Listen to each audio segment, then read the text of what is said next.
grammar ending na go at yung conjunctive word na grigo.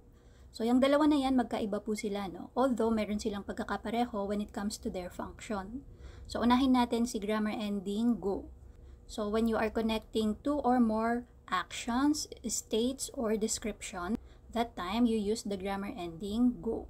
So, pwedeng verb at saka verb pagdudugtungin mo, adjective at adjective, o kaya naman magkahalo, no? Verb tapos adjective. And then, sigurigo is a standalone or independent word. So, ang ginagawa naman niya is pinagdudugtong niya yung mga sentences.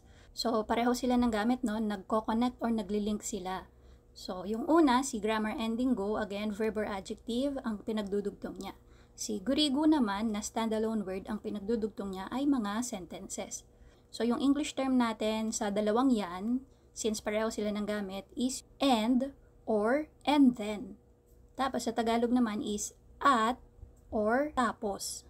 So, gawa tayo ng example.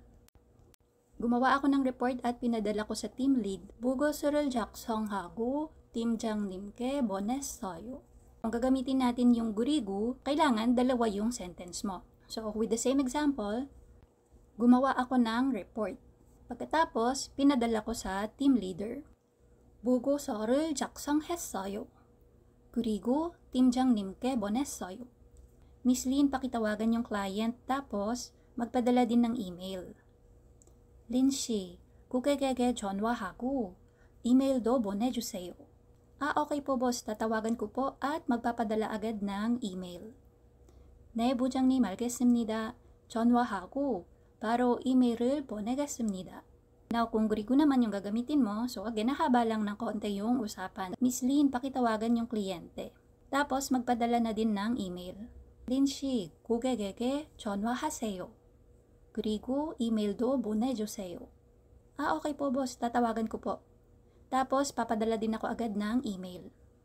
네 부장님, 전화하겠습니다. 그리고 바로 이메일을 보내겠습니다.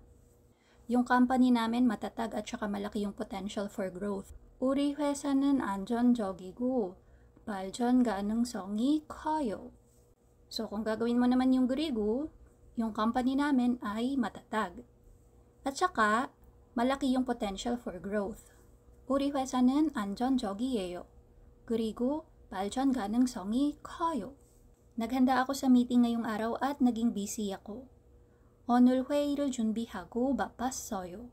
Naghanda ako sa meeting ngayong araw at naging busy ako. 오늘 회의를 준비했어요. 그리고 바빴어요.